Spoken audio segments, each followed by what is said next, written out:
কলির তমাচ্ছন্ন জীবকে আমাদের মতো অন্ধকারের মানুষকে উদ্ধার করবেন বলে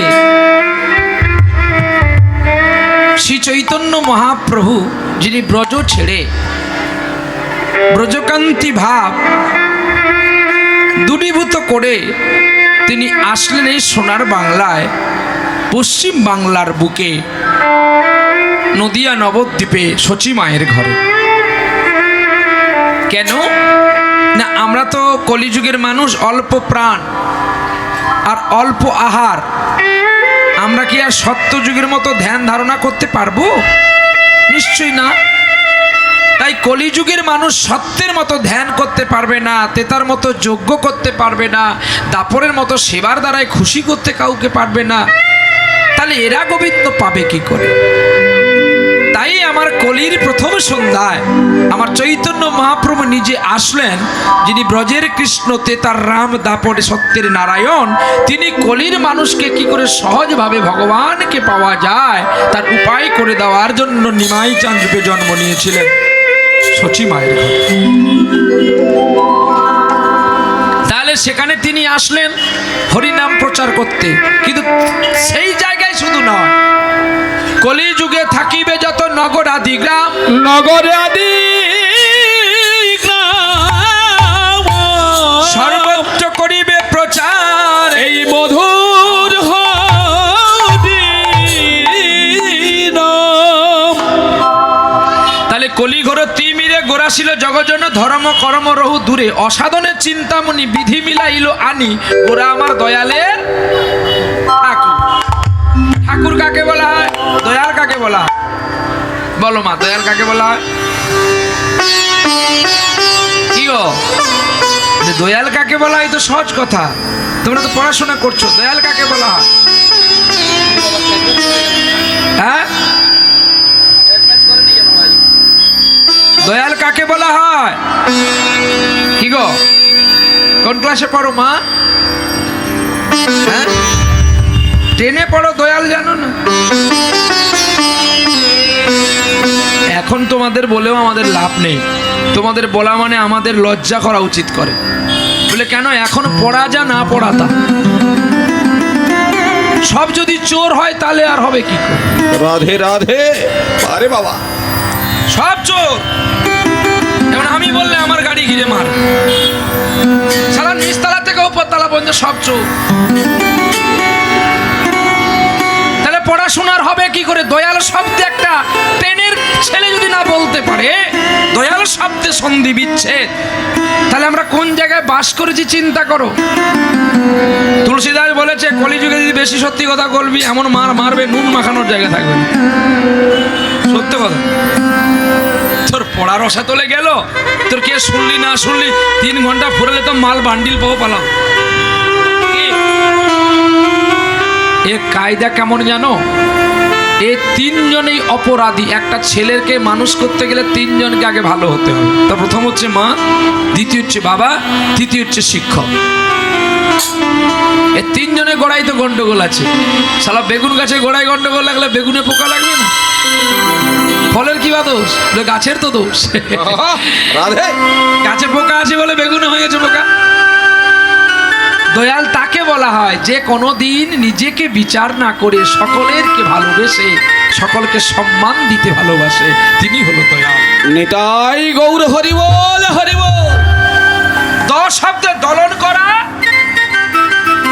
দয়াল, 29 আকার, 29 সমচিত্ত গ্রহণ করা, তারপরে ল সবার কাছে লুটিয়ে পড়া। নিতাই গৌর হরি বল। বাবা, দেখেছ? দমন করছে কাকে? ষড়রিপুকে। কাম করলো মদ বোমাস চোখে দমন করলো গোবিন্দ। দমন। দয়াল 29 আকার, 29 মানে সমচিত্ত, সকলের কাছে ছুটে গেছে গো, জাতিবীর্ণ না করে। হিন্দু, মুসলিম, খ্রিস্টান, জৈন, বুদ্ধ সবাইকে বুকে নিয়েছে। আর লয়ের কটা বক্স আছে গো? 1 2 3।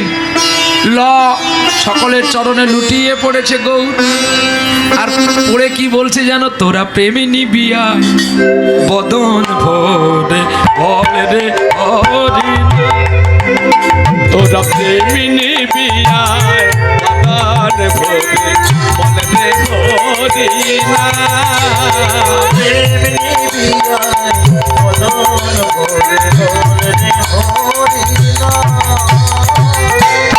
বাড়ি গিয়ে কেন ঝিমিয়ে গেছি?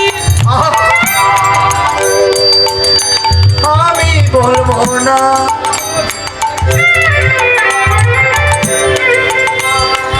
কি বলবো বাবা, লুকিয়ে আমি ঘুমিয়ে আছি, চালা ভেঙে আজকে বাড়ি পালিয়ে গেছি। কে রাত যাবি? তুই ওখান থেকে খোল বাজিয়ে দিবি যে এখান থেকে পয়সা পাঠিয়ে অনলাইনে, যার কষ্ট করে আসতে হবে না। তোরা প্রেমে নিবি আয় মদন ভোরে বলে রে হরিনা, তোরা প্রেমিনী বিয়ায় মদন ভোরে বলে রে হরিনা তোরা বলে রে হরির নাম রে, তোরা বলে রে কৃষ্ণ নাম। বলে রে হরি নাম, বলে রে কৃষ্ণ নাম। যেন শান্তি পুরো ডুবু ডুবু নদিয়া ভেসে যায়। আজ শান্তি পুরো ডুবু ডুবু নদিয়া ভেসে যায় প্রেম নিবি আয় মদন ভোরে বলে রে হরি, তাই গৌর আরে প্রেম নিবি ধরে মদন ভোরে বলে রে হরিনা প্রেমিনী বিয়ায় মদন ভোরে বলে রে হরিনা আজ চৈতন্য মহাপ্রভু জীবের ঘরে ঘরে গিয়েছিলেন, দয়াল তাকে বলা হয় যিনি সকল মানুষকে বুকে নিয়ে হরিনাম গাইতে পারে, জাতি হিংসা নাহি করে, সেই হয় মহান দয়াল। দেখেছো যে তুমি গরু মাংস খাও, তুমি মুসলমান, তোমাকে আমি ঘৃণা করব, তুমি আমার হরিনামে আসতে পারবে না। অনেকে আছে দেখবে বলে আমরা গৌড়ীয় মোটের মানুষ, আমরা যাত্রাতে খাই না। আবার বলে আমি ইস্কনের, আমাদের ইস্কন ছাড়া তুমি অন্য কোথাও হরিনাম শুনতে যেতে পারবে না। হরি তো তার বাবা। রাধে রাধে হ্যাঁ? যারা এই প্রচারগুলো করে হরি তো তার বাপের। সূর্যকে ঘিরে রাখবি যা, গৌড়ীয় মোটকে বলছি, ইস্কনকে বলছি, সূর্য ঘিরে রাখ, সূর্য তোর বাবার তো। হ্যাঁ, এই অপ্রসঙ্গ কথা নিয়ে কখনো ভক্তির বীজ বাড়ে না। ভক্তির বীজ বাড়াতে গেলে মানুষকে সচেতনার পথ দেখাতে হবে। ওই শুধু নামের মালা করলাম আর জুতো পরে বাজারে গেলাম, ওই ফুলকপি কত, পটল কত রে? ওই, ফুলকপি 70 টাকা।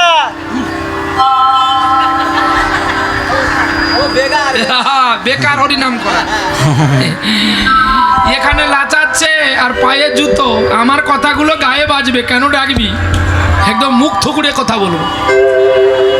হ্যাঁ, তোর ভগবান বলেছে পায়ে জুতো নিয়ে সকাল বেলায় সূর্যপুর হাটে যা পটল কিনতে, ঝোলা জপতে জপতে। এই জন্য অন্য ধর্মের মানুষ আমাদের ঘৃণা করে, এই জন্য আমাদের দোষ। তোমরা দেখেছো কখনো মুসলমান মানুষ যেখানে সেখানে আজান পড়ে দেয়? তার টাইমে পড়বে, সময় পড়বে, হ্যাঁ, ভক্তি করে পড়বে। তোমরা একাদশী করতে তোমাদের কষ্ট হয়, তারা 1 মাস রোজা করলো, তাদের কষ্ট হয় না? ব্রত শেখো, কে কি খেলো সেটা পরের কথা, আগে শেখো ভক্তির যোগটা। ছোট ছোট বাচ্চাকে নিয়ে তারা নামাজ পড়তে যায়, তোমরা ছোট ছোট বাচ্চাকে টুইঙ্কেল শেখাচ্ছ, আমেরিকা পাঠাবে, তা তুই মরবি নাকি আমি মরব? হ্যাঁ, সে নামাজ পড়াচ্ছে, তার মালিককে চেনাচ্ছে যে আমি তো স্থায়ী মালিক, তোর আপন মালিকটা এই মসজিদের ভেতরে আছে, তাকে চিন। রাধে রাধে।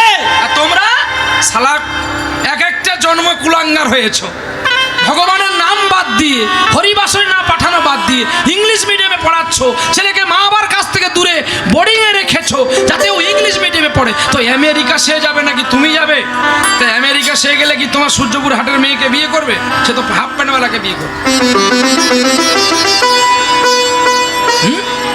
কথাগুলো শুনতে খারাপ, কিন্তু সত্য কিনা বিচার করে দেখো। হিন্দু তার নিজের হিন্দুত্বটাকে নিজেই নষ্ট করছে। একটা মুসলমান মেয়ে দেখবেন স্কুল থেকে যখন যাবে তার মাথায় কত সুন্দর করে একটা উড়না বাঁধা থাকে। হ্যাঁ, একটা মেয়ে বিবাহিত হয়ে গেলে ইসলাম ধর্মে তাকে বোরখা পরিয়ে রাখে, তার লজ্জা যেন কেউ না দেখতে পায়। তোমার সনাতন ধর্মে শালা আমেরিকার পরা ছেঁড়া স্যুটগুলো ফেলে দিয়েছে, সেগুলোকে ডাই ওয়াশ করে আর একটু কালার করে বের করে দিয়েছে, যেখানে যেখানে ফাটা, বলে এইগুলো নাকি দাম বেশি। আর সেইগুলো সব মেয়েরাই পড়ছে, তার স্বামী কিনে নিয়ে পড়াচ্ছে আর দীঘায় মর্নিং ওয়াক করাচ্ছে। বাড়িতে প্রেম হয় না, বাবা মাকে খেতে দেওয়ার ভয়ে ওই ছেলেগুলো পালাচ্ছে দীঘাতে। এইগুলো সনাতনের আচরণ না? কেন আনেন আমাদেরকে কীর্তনে এত টাকাগুলো দিয়ে? আপনার পরিবেশ আগে ঠিক করুন। ও 3 ঘন্টায় আমরা কোনোদিন আপনাদের জাতির পরিবেশ ঠিক করতে পারবো না। যতটুকু না হয় ততটুকু করেই পালিয়ে যান। আগে নিজে ঠিক হন, বাবা মাকে খেতে দেন, পরিবেশকে সুশৃঙ্খলতা রাখুন, তাহলে আমাদের নিয়ে এসে হরিনাম শুনলে আপনাদের লাভ হবে, নাহলে আপনাদের টাকাগুলো বেকার নষ্ট হবে। শুনতে খারাপ কিন্তু আপনিও সত্য। আপনি নিঃস্বার্থ, আমি স্বার্থ। আপনি ত্যাগী, আমি ভোগী। আমার কখনো কোনো ত্যাগের ভাষা আসবে না, কিন্তু আমি বলবো যে আপনারাও একটু করে ত্যাগের মতো পথ চেষ্টা করুন, নিশ্চয়ই গোবিন্দ কৃপা হবে। আমাদের ঘরে ঘরে প্রতিটি মা, প্রতিটি বাবা পারে যে একটা জগৎ সংসারে সৌন্দর্য পৃথিবীকে আনতে, কিন্তু আমরা কেউ করি না। সকালবেলা না নিয়ে গেলাম গোবিন্দের কাছে, ছেলে মেয়েকে নিয়ে একটু হরিনাম করলাম, একটু প্রভাতী করলাম, কি সন্ধ্যাবেলায় একটু তুলসী তলায় গিয়ে একটু প্রণাম করলাম, আমরা নিজেরাই করি না। তাহলে আমাদের ছেলেদেরকে কি শেখাবো? আমরা নিজেদের আদর্শ ভুলে যাচ্ছি, আর অপরকে আমরা দোষ দিই, তুমি গোমাংস খাও, তুমি মুসলমান। তাহলে ও যদি গোমাংস খেলে দোষ হয়, তুমি গরু বিক্রি করো, তোমার দোষ হয় না? কি রোজা শেষ হয়ে গেল, আর দুটো না একটা বাকি আছে। হ্যাঁ, এরপরে তো কোরবানি হবে। আমি কি রোজা করছি আমাকে জিজ্ঞাসা করছি?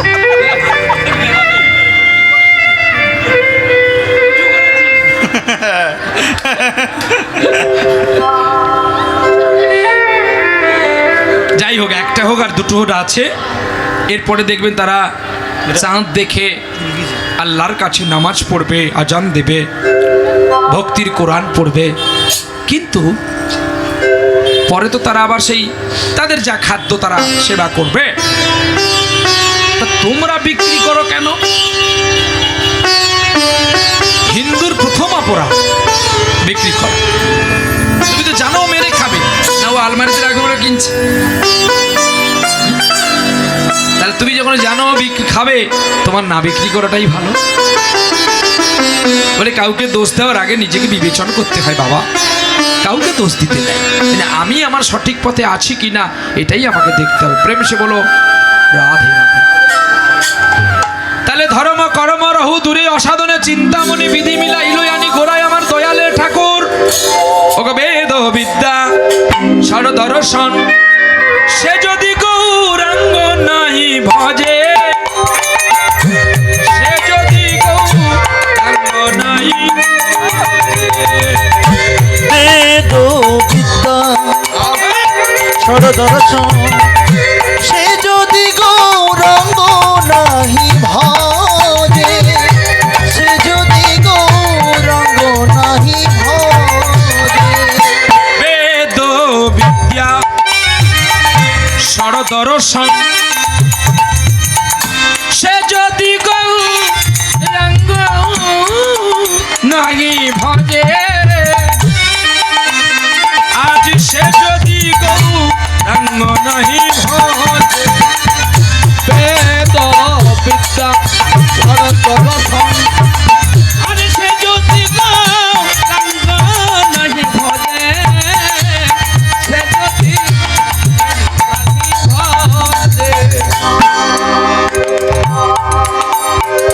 আরে বৃথা তাদিক অধ্যয়ন,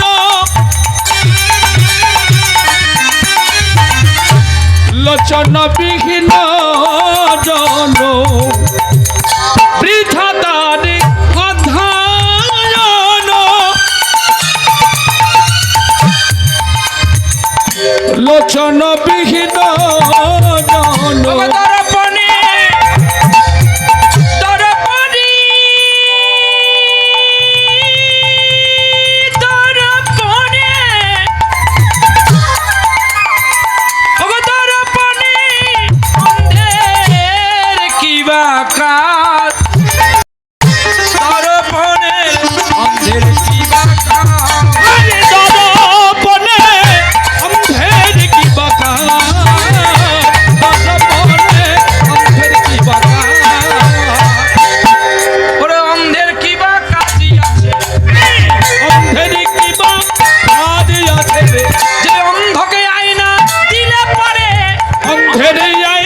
মুখ দেখতে পারবে না।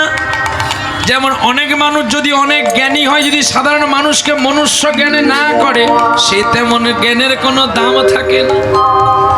কি যেমন আপনারা আমাকে কষ্ট করে প্রতিটা বাড়িতে বাড়িতে ভিক্ষা করে আমাদের মতো মানুষকে আনেন, আমাদের কাছে দুটো ভালো কথা শুনবেন বলে।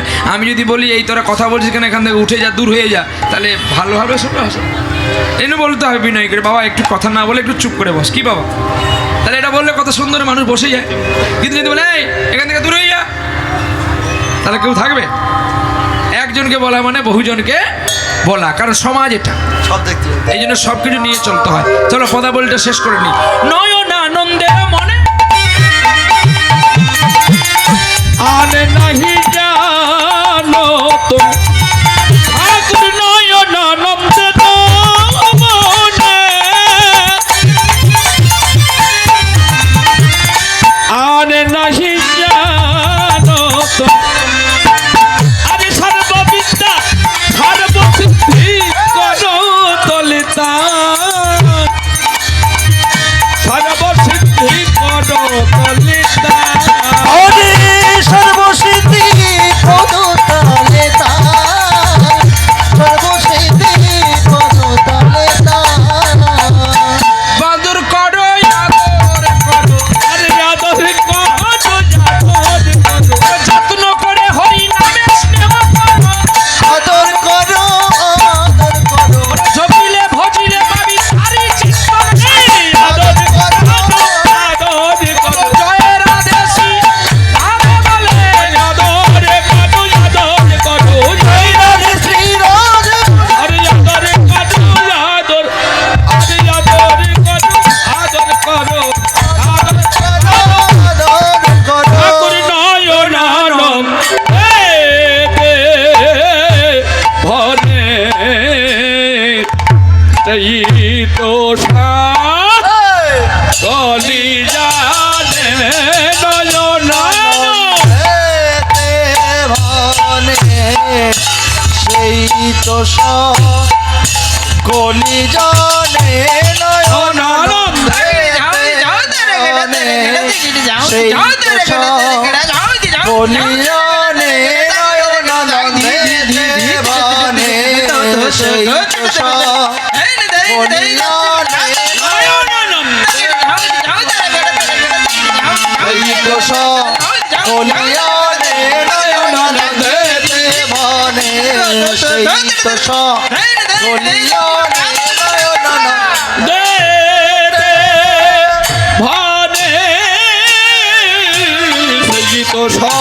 তো কালি জানে নয়ন আনন্দে কলিয়ানে নয়ন আনন্দে দেবানে, সেই তো কলিয়ানে নয়ন কলিয়ানে নয়ন আনন্দে দেবানে, সেই তো কলিয়ানে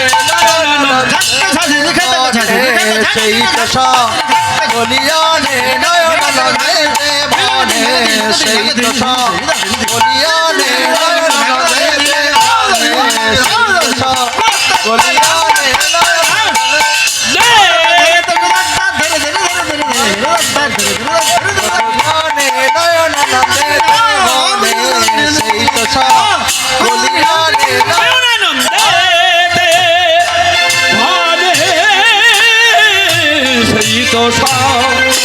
কালি জানে নয়ন আনন্দে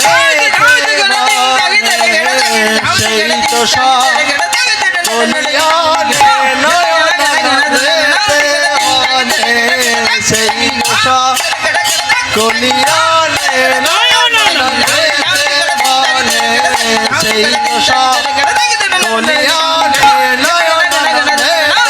দেবানে, সেই তো কলিয়ানে নয়ন আনন্দে দেবানে, সেই তো কলিয়ানে নয়ন আনন্দে দেবানে, সেই তো কলিয়ানে নয়ন আনন্দে দেবানে, কলিয়ানে নয়ন আনন্দে দেবানে, কলিয়ানে নয়ন আনন্দে দেবানে, সেই তো কলিয়ানে দেতে ভনে সেই তো কলিয়ানে নয়ন নদেতে ভনে সেই তো কলিয়ানে নয়ন নদেতে ভনে সেই তো কলিয়ানে নয়ন নদেতে ভনে সেই তো কলিয়ানে নয়ন নদেতে ভনে সেই তো কলিয়ানে নয়ন নদেতে ভনে সেই তো কলিয়ানে ঠাকুর নয়ন দেতে। গত পরশু থেকে আমরা অনেক লীলা কীর্তন আস্বাদন করলাম। তো তার আগে আমার আগেও একজন মহান মানুষ কীর্তন করে গেলেন, আপনারা রসময়ভাবে আস্বাদন করলেন লালাবাবুর কথা। আজকে আমরা মহাভারতেই একটি লীলা আমরা অনেক আগে বহুবার শুনেছি, আজকে সেই পুরনো লীলা আবার শুনব। ভক্ত সুধন্যার কথা আজকে একটু শুনব। ভক্ত সুধন্যা ঠাকুর তিনি ভগবানকে প্রতিদ্বন্দ্বিতে হারিয়ে দিয়েছিলেন। আজকে সেই লীলা আমরা আস্বাদন করব। ভক্ত কৃষ্ণ ভক্ত সুধন্যার কথা। আজকে যে বৈষ্ণবেরা নামের মালা জপ করে, এই নামের মালা জপের মধ্যে কে আছে আমরা তা পরিষ্কার করে জানতে পারবো। আজকে সেই লীলা আর বিলম্ব করব না। চলো প্রেম সে বলো রাধে রাধে। ভজমন কৃষ্ণ জপমন কৃষ্ণ লহ শ্রীকৃষ্ণের নামে রে। ভজমন কৃষ্ণ জপমন কৃষ্ণ লহরে কৃষ্ণের নাম রে। ভজমন কৃষ্ণ জপমন কৃষ্ণ লহ শ্রীকৃষ্ণের নাম রে। ভজমন কৃষ্ণ জপমন কৃষ্ণ লহ শ্রীকৃষ্ণের নাম রে। জয় রাধা গোবিন্দ শ্রী রাধা গোবিন্দ। জয় রাধা গোবিন্দ শ্রী রাধা গোবিন্দ। বদন ভরিয়া বলো না লহ শ্রীকৃষ্ণের নাম। ভজমন কৃষ্ণ জপমন কৃষ্ণ লহ শ্রীকৃষ্ণের নাম। ভজমন কৃষ্ণ জপমন কৃষ্ণ লহ শ্রীকৃষ্ণের নাম রে। যুধিষ্ঠির মহারাজ রাজসযজ্ঞ করেছিলেন, আর যজ্ঞের পরে একটি ঘোড়া অশ্বের পেছনে জয় পতাকা লাগিয়ে ছেড়ে দিয়েছে। আর বলা হয়েছে বীরের পুত্র বীর যে হইবে সেই যজ্ঞের ঘোড়াটি ধারণ করিবে। শুধু ধারণ করলে আবার হবে না, তার সঙ্গে যুদ্ধ করতে হবে। যুদ্ধে যদি জয় হতে পারে তাহলে সেই হস্তিনার রাজ্য পাবে। আরে এই বলে ঘোড়াটি ছেড়ে দেওয়া হয়েছে, পেছনে তার দুধগণ চলছে। আর হেন সময় পুষ্প চয়ন করছে গো একটা ছোট্ট ছেলে পুষ্পের বাগানে। আর পুষ্প চয়ন করতে গিয়ে গোবিন্দের গুনগুন করে গান গাইছে গো। আর গোবিন্দকে বলছে আগা জগ জন মন বিনোদিয়া। জগ জন মন বিনোদিয়া। কাহা মুরলিয়া রে। জগ জন মন বিনোদিয়া। আহা জগ জন মন বিনোদিয়া। কাহা মুরলিয়া রে। আহা জগ জন মন বিনোদিয়া। আহা জগ জন মন বিনোদিয়া। ওগো শ্যামল সুরকিয়া মোহন মুরলিয়া। শ্যামল সুরকিয়া।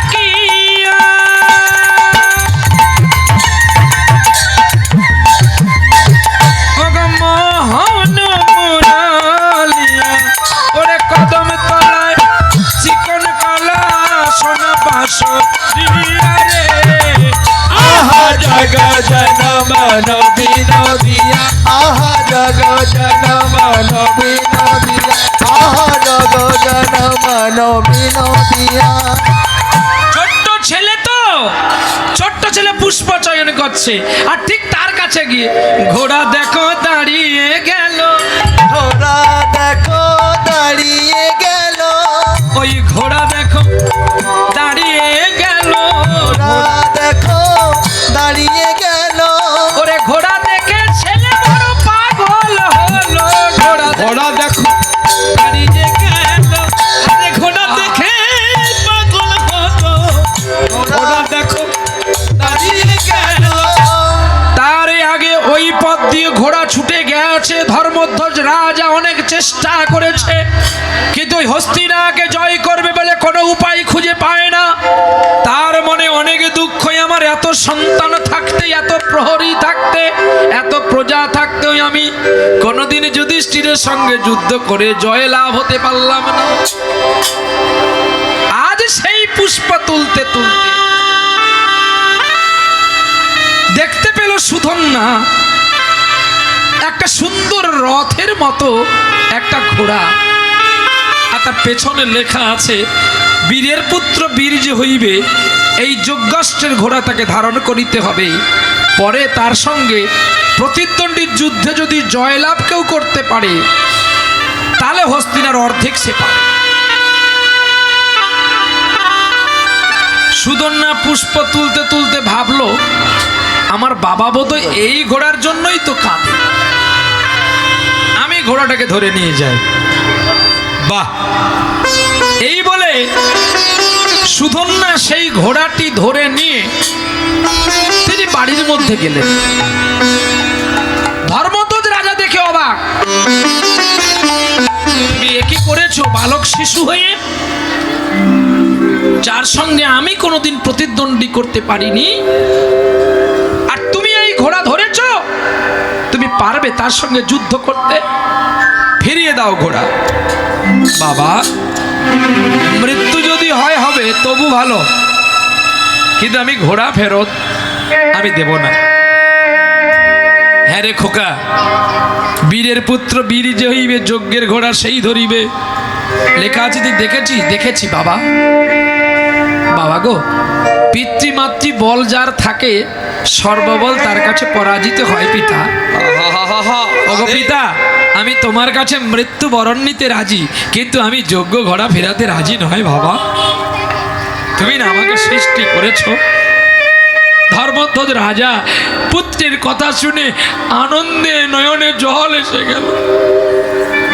তুই কি জানিস যুধিষ্ঠিরের 4টা ভাই আছে, 4টি অবতার। রাধে রাধে। তার প্রথম হলো ভীম। ভীমের কত ক্ষমতা তুমি জানো বাবা?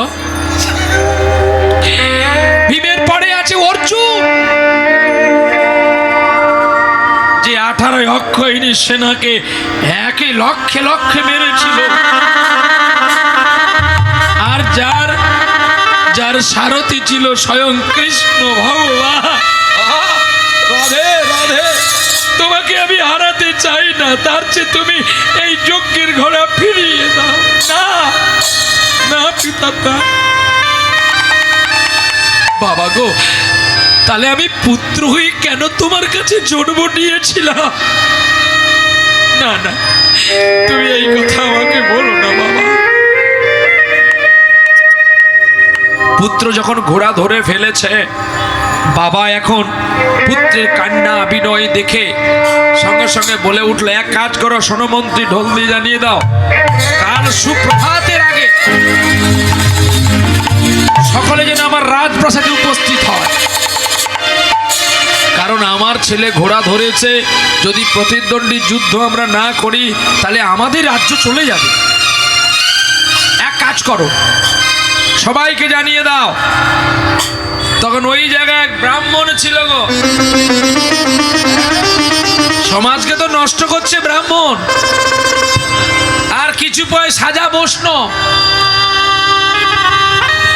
ও বাবা, কি ভক্তি দেখবেন বাবাজিদের, এর হাতে খাবো না, তার হাতে খাবো না, এখানে যাবো না, ওখানে যাবো না।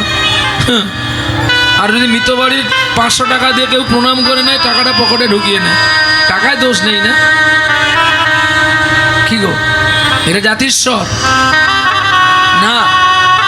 এরূপ করলে কলঙ্ক মিলে, গোবিন্দ মিলে না। গোবিন্দকে মিলাতে গেলে ভক্তির যোগ দরকার। ভক্তির যোগ না হলে যে ঈশ্বরকে পাওয়া যায় না। মহাপ্রভু তো বিচার করতে পারত যে আমি শুধু ব্রাহ্মণ বৈষ্ণবকে হরিনাম দেব, শূদ্রকে ক্ষত্রিয়কে দেব না। আমার বলার কিছু নেই, ও যা আছে শোনা তোরা মেনে নে। এবার দেখুন, আমরা না কারোর সঙ্গে ঝগড়া করতে ভালোবাসি না, যা দিবি তাই গাইব, ওই আমার প্রেম বাবা।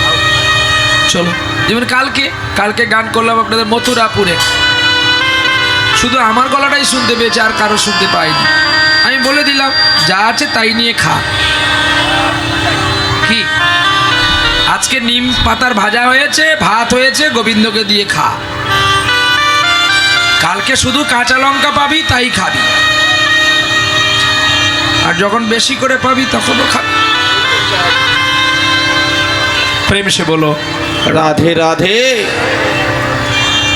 তার চৈতন্য মহাপ্রভু জীবের মলিন দশা দূরীভূত করার জন্য, চিন্তন শুদ্ধ পবিত্র করার জন্য আজকেই পরের দিন সকালবেলায় সকলে আসবে রাজপ্রাসাদে। এমন সময় বলে দিল রাজা মন্ত্রীকে, শোনো, যদি কারোর বিলম্ব হয়ে যায় তাহলে তপ্ত তৈলে ফেলে দেব তাকে। কি কঠিন সাজা। তখন ব্রাহ্মণ বলছে, মহারাজ, এই মহারাজ, তুই উঠতে পারিস না?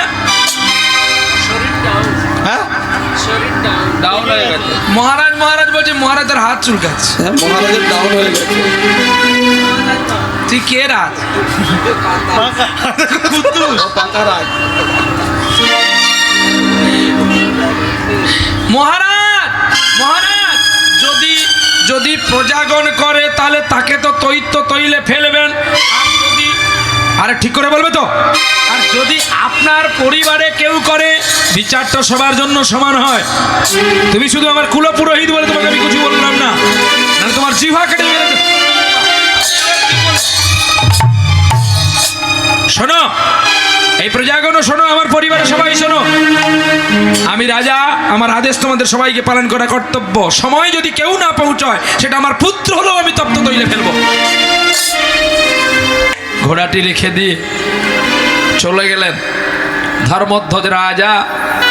সারাদিন ঘোড়াটা ছুটেছে, কি খেয়েছে না খেয়েছে জানে না।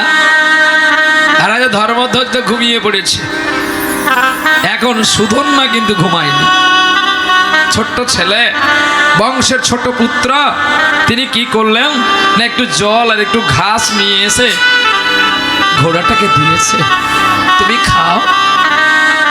তোমার হাতে যদি আমি মুক্তি পাই তাহলে ভাববো তুমি সত্যি বীরের ঘোড়া। আমি এটাই চেয়েছিলাম, যাতে তোমাকে আমি পাই। যার ভক্তির অঞ্জলি দেখে একটা বনের পশু ঘোড়া নয়ন দিয়ে কৃষ্ণ প্রেমের বাড়ি পড়েছিল।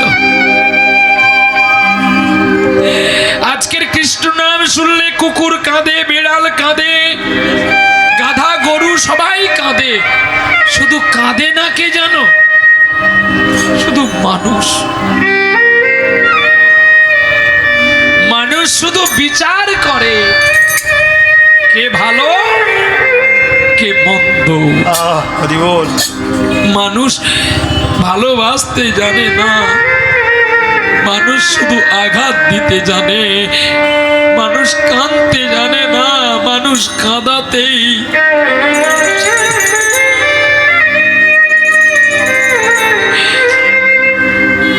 কৃষ্ণ নাম গাইতে গাইতে সুধন্যা বাড়ি আলো।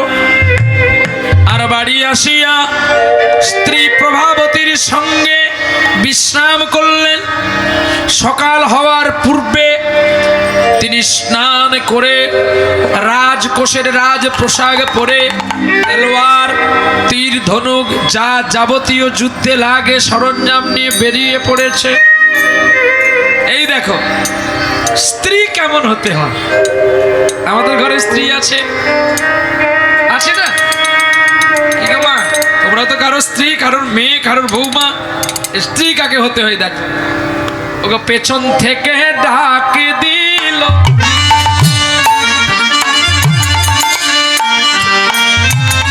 ওগো পেছন থেকে ডাক দিল, ও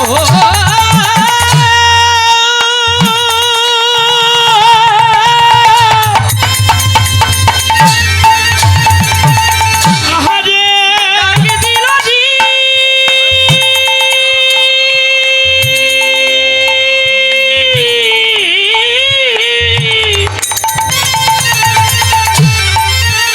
ও ডাক দিল রে,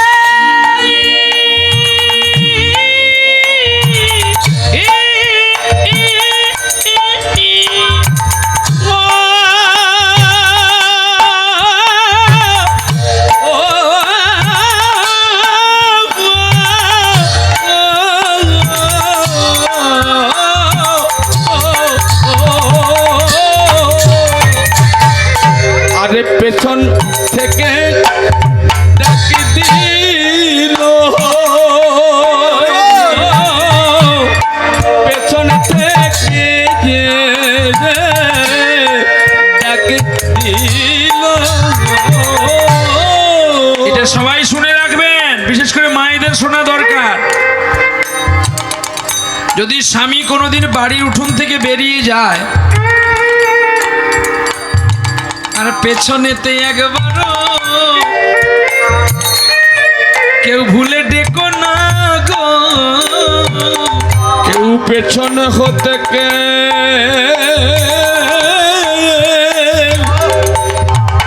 কেউ তোমরা দেখো না,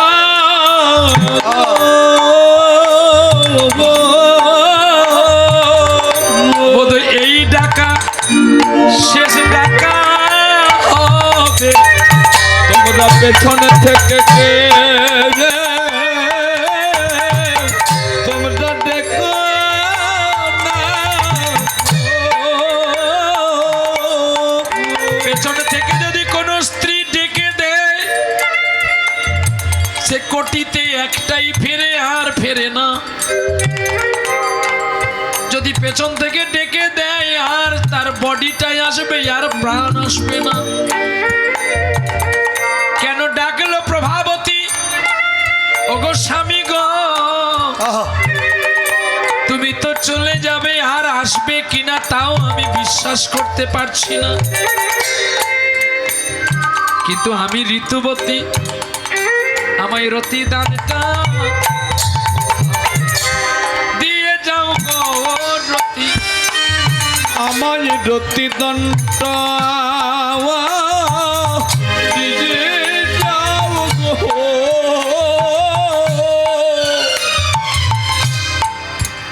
সুদর্ণা দাঁড়িয়ে দাঁড়িয়ে কাঁদছে। তখনই সুদর্ণা বুঝতে পেরে গেল এই রাজ্যে ফেরাই আমার আর হবে না গো। আমায় রতি দণ্ড আমায় দিয়ে যাও গো মো। আমায় রথিদান দিয়ে যাও। আমার স্ত্রী কেন ডাকলো? আরে বাবা, যাত্রার শুভে স্ত্রীরা মাথায় মঙ্গল বস্ত্র দিয়ে স্বামীর জন্য গোবিন্দের কাছে কামনা করে, আর তুমি না স্ত্রী, তুমি আমার পেছনে ডাকলে। প্রভাবতী বলছে, স্বামী গো, তুমি যার সঙ্গে যুদ্ধ করতে যাচ্ছ, স্বয়ং কর্ণ পারল না তার সঙ্গে যুদ্ধ করতে, স্বয়ং দেবব্রত পারল না, ভীষ্ম পড়ে গেল, এত বড় বীর জয়দ্রুত সেও হেরে গেল, কুরুক্ষেত্রে দ্রোণাচার্য সেও পরাজয় হলো। তাহলে তুমি মানে কতটুকু শিক্ষা করেছো যে অর্জুন মহাবীরের সঙ্গে যুদ্ধ করবে? তাই আমার মনে বলেছে তুমি তো আর ফিরবে না, তুমি তো আর ফিরবে কথাগুলো স্বামীর কাছে বলে তার মনটা আনন্দ হবে না ভাঙবে? কি গো মা বলো, হ্যাঁ? ভেঙে যাবে না? জানা জিনিসও সে ভুলে যাবে। বাহ, আজ প্রভাবতীর চিন্তন শুনে বেশ বেশ আমি ঋতু প্রদান করতে এই মুহূর্তে পারছি না, কারণ আমার সময় চলে যাচ্ছে। আমি তোমাকে যেতে দেব না। এ কি করছো তুমি পাগলামি আমার সঙ্গে? আমি রাজকোষের পোশাক পরে নিয়েছি, যুদ্ধে যাব বলে আমি। তোমার কাছে যদি যুদ্ধ দামি হয়, তোমার বাবাও যদি দামি হয়, তোমার বিয়ে করার আগে আমার ভাবার উচিত ছিল যে আমার আশা তুমি পূর্ণ করতে পারবে কিনা। তুমি তো চলে যাবে, তুমি তো মারা যাবে, তুমি তো আর ফিরবে না, আমি কি নিয়ে থাকবো? বারবার যখন সেই চলে যাবে মারা যাবে শব্দটা উচ্চারণ করলো, রাজার পুত্র সুধন্যা রাজপোশাক খুলে স্ত্রীর সঙ্গে রতি প্রদান করে আবার স্নান করে পোশাক পরে মায়ের কাছে গেছে প্রণাম করতে। মা, তুমি আমায় আশীর্বাদ করো, বিদায় দাও। আমি যেন ভীম, অর্জুন, নকুল, সহদেবকে পরাজয় করে পিতার মান রক্ষা করতে পারি বাবা। মা বলছে, খোকা রে, আমি তোকে পেছন থেকেই ডাকবো যাতে তোর যাত্রা শুভগমন হয়। কিন্তু খোকা, আমার দক্ষিণ নয়ন কেন নাচছে রে? এই দক্ষিণ নয়নে নাচা ভালো নয়। আমি তো তোর মা, তুই আমার কথা শুনে রে, যুদ্ধে যাস না রে। যুদ্ধে গেলেই বোধহয় তোর ক্ষতি হবে রে। সুধন্যা মায়ের চরণ জড়িয়ে ধরে কেঁদে কেঁদে বলছে, পিতা স্বর্গ, পিতা ধর্ম, পিতা জগতের গুরু, ওগো পিতা জগতের গুরু। পিতা স্বর্গ, পিতা ধর্ম, পিতা জগতের গুরু, ও পিতা জগতের গুরু। পিতার আশীর্বাদ থাকলে মাথায় পথ চলা হবে শুরু গো, পথ চলা হবে শুরু। আর পিতার আশীর্বাদ থাকলে মাথায় পথ চলা হবে সরু গো, পথ চলা হবে সরু। শোনো মা, তুমি আমায় বাধা দিও না, জননী তুমি আমায় বাধা দিও না। তুমি আমায় বাধা দিও না গো জননী, তুমি আমায় বাধা দিও না। প্রভাবতীর কাছ থেকে মায়ের কাছে গেল আর মাকে প্রণাম করে চলছে গো সুধন্যা। আর ওই সুধন্যা যেতে যেতে গোবিন্দের গুণগান গাইতে গাইতে চলছে গো। ওরে কৃষ্ণ মধুর নাম, শুধু জপরে অবিরাম, শান্তি পাবি রে মনান্তরে। কৃষ্ণ মধুর নাম জপরে অবিরাম, শান্তি পাবি রে মন করে। কলিতে কৃষ্ণ নাম জীবেরই পরিত্রাণ, অনায়াসে যাবি ভাব পারে রে মন আমার। কৃষ্ণ মধুর নাম, জপরে অবিরাম, শান্তি পাবি রে মনান্তরে। কৃষ্ণ মধুর নাম জপরে অবিরাম, শান্তি পাবি রে মন করে। রাম নামে অহল্যা পাষাণ হলো উদ্ধার, শিলা ভাসিল সাগরে। আবার গুহক চণ্ডা অসুচি কাঙাল, বুকে করিল রাম তাহারে। কৃষ্ণ নামেতে দেহ মন সপিলে, আরে কৃষ্ণ নামেতে দেহ মন সপিলে, ভাবের যন্ত্রণা রবে না রে ও মন আমার। কৃষ্ণ মধুর নাম জপরে অবিরাম, শান্তি পাবি রে মন করে।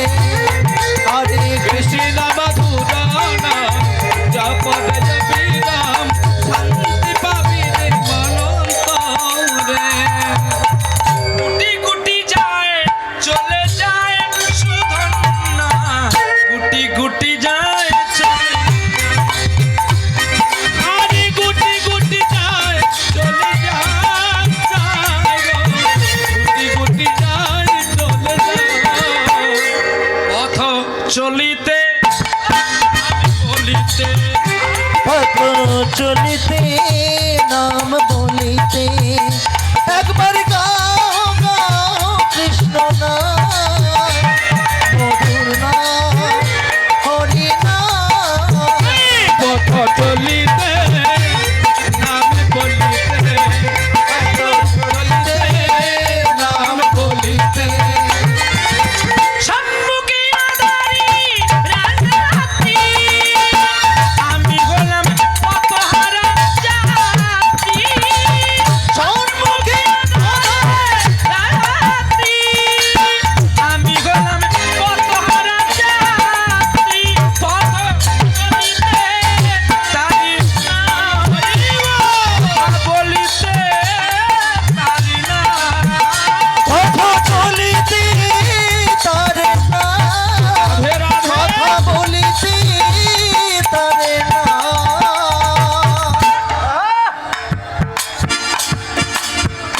কৃষ্ণ নাম মধুর নাম হরি নাম একবার গাও গাও কৃষ্ণ নাম মধুর নাম হরি নাম কবু নিঃশ্বাসে কবু বিশ্বাসে কবু সংকটে কবু বিপদে হবু বিশ্বাসে হবু নিঃশ্বাসে হবু সংকটে হবু বিশ্বাসে কবু নিঃশ্বাসে কবু বিশ্বাসে কবু বিপদে কবু সংকটে একবার গাও গাও মধুর নাম কৃষ্ণ নাম মধুর নাম পথ চলিতে নাম বলিতে পথ চলিতে নাম বলিতে পথ চলিতে নাম বলিতে তাই গৌর হরি বল। এ কি ব্রাহ্মণ ঠাকুর বলে বেটা তোর দেরি হয়েছে হায়, আগে তোর একদিন কি আমার একদিন শালা ব্রাহ্মণ যারই খায় তারই অমঙ্গল করে রাজার বাড়ির পুরোহিত ঠাকুর ব্রাহ্মণ নিজেই রাজার ছেলের ক্ষতি করার চেষ্টা করছে কেন না ব্রাহ্মণ তো কৃষ্ণ বিদ্বেষী সে তো কালী পুজো নিয়ে মত্ত থাকে ছাগল কাটে খায় ছাগল কাটা মুখে কি আর প্রসাদ শোভা রাধে রাধে কি ছাগল খাওয়া মুখে মাংস খাওয়া মুখে প্রসাদের স্বাদ আসবে এই পাগলি, ও আর কি করছিস? এই, তোর গায়ে গন্ডগোল আছে আমি ধরে নেব হে মা বল না আর কিছু বলবো না বল ছেলে মাকে অনেক কথা বলে অনেক লাথি মারে মা কি ছেলেকে লাথি মারে বল আচ্ছা আপনারা মাকে লাথি মারেন হ্যাঁ না বলবেন মারেননি মোটে আর সাধু সন্ন্যাসী এসছে এটা সন্ন্যাসীর দল একদম বাবা যোগী আমি আবার মেরেছি এখনো মারি বলে এখনো কেন মারি কখনো কখনো রেগে গিয়ে মাকে রেগে কথা দুটো বলে দিই রেগে কথাটাই তো লাথির সয় বেশি লাগে কি মা আমাকে প্রতিটা টাইমে টাইমে খেতে দিয়েছে আমরা দিতে পারি টাকা তো কুকুর বেড়ালও দিতে পারে আমিও টাকা দিই টাকার সঙ্গে কি আর ভক্তির জগৎটা এক হবে কি হবে তাহলে মা ছেলেকে লাথি মারে ছেলে মাকে লাথি মারে মা কখনো ছেলেকে লাথি মারে তা আমি নয় তোকে দু কথা বকবো কি মা আরে মা এবারে বল তাহলে কোন জায়গা ছেড়েছি মনে আছে তো বলো হ্যাঁ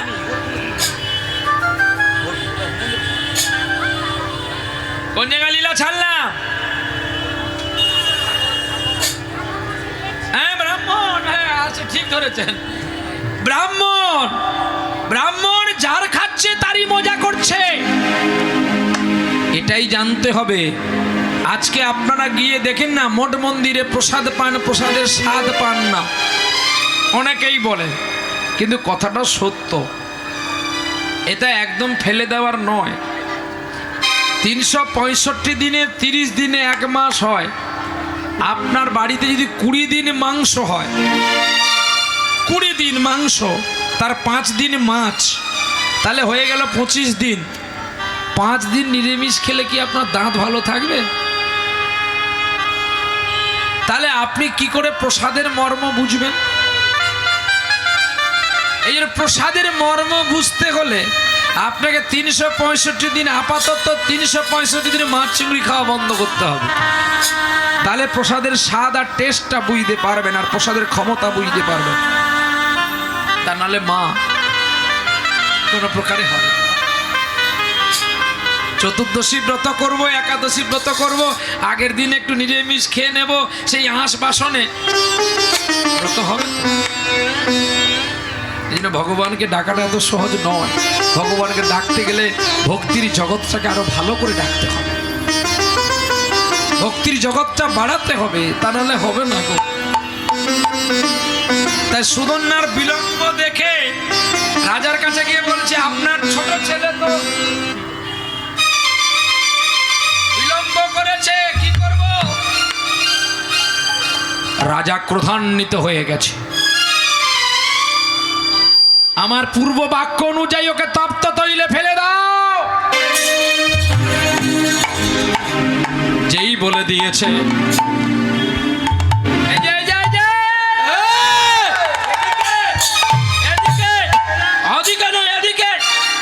সব চমকে উঠেছে, সব পেছন ফিরে দেখছে এই করতে, আর ওখানে কিছু নেই, সুধন্যাকে বলছে এদিকে এসো। সুধন্যা আস্তে আস্তে করে ব্রাহ্মণ ঠাকুরের কাছে এসেছে। খুলে ফেলো রাজকোষের পোশাকগুলো, তুমি রাজার পুত্র হয়ে রাজার অপমান করেছ, তোমার রাজা আদেশ দিয়েছে তোমাকে তপ্ত তৈলে ফেলতে হবে।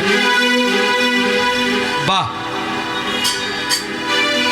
যেই বলে দিল, সুধনা এক চিত্তে রাজি হয়ে গেল।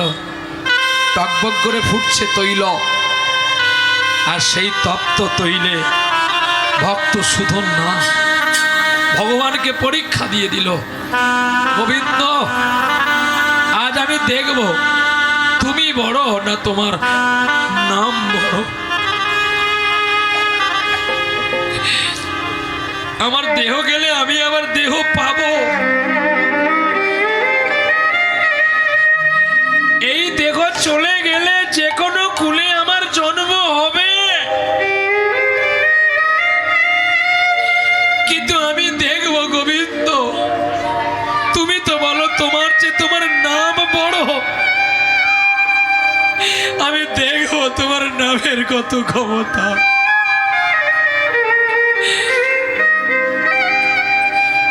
ওগো চোখের জলে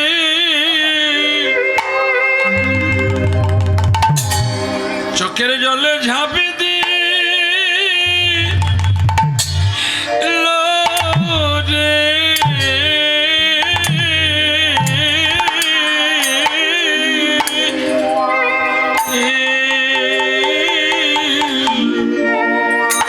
আরে চোখের জলে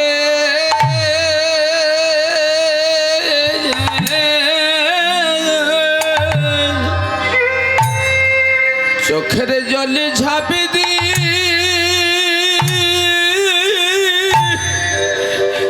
দিল দিল রে,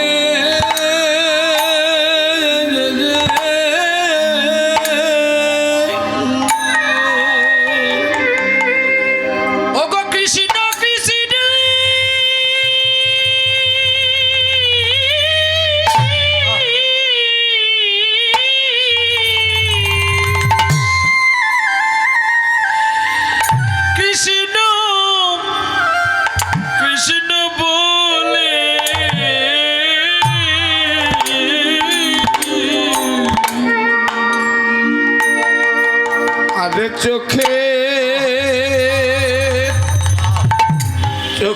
জলে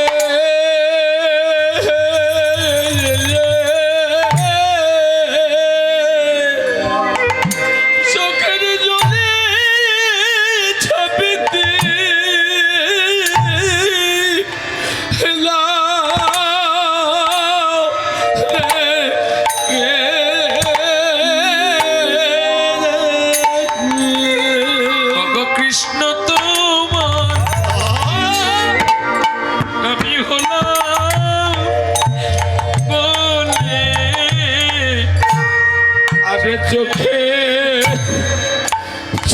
জলে চোখের জলে চাপি দিল রে আর বাবানো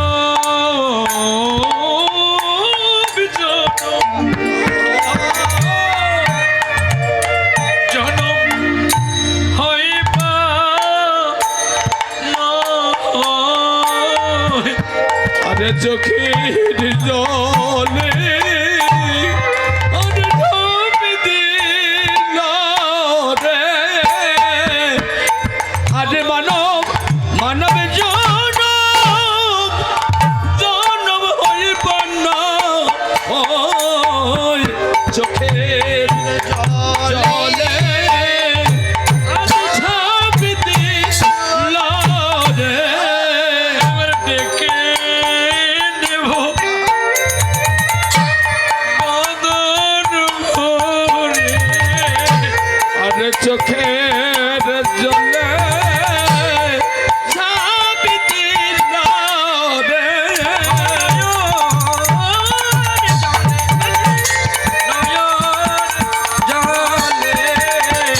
আরে চোখের জলে ঝাঁপি দিল রে মনের তৃষ্ণা যেন দূরে গেল রে আরে চোখের জলে ছাপ দিল রে এই যে হা কৃষ্ণ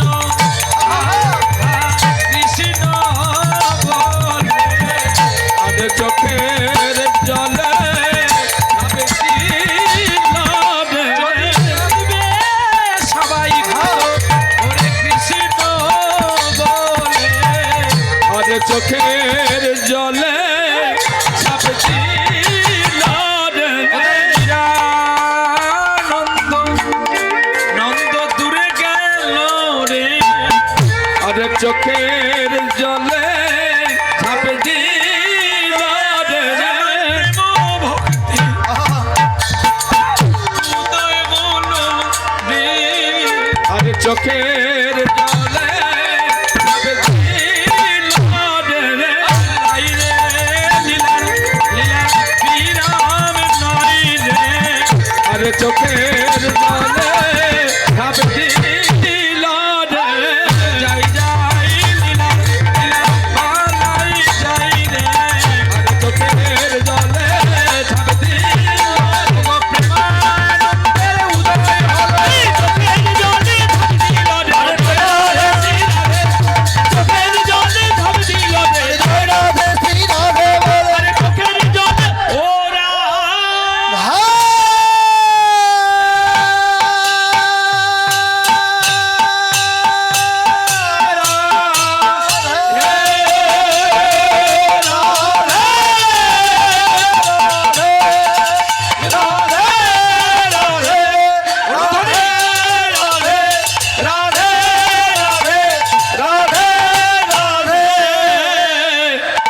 আরে চোখে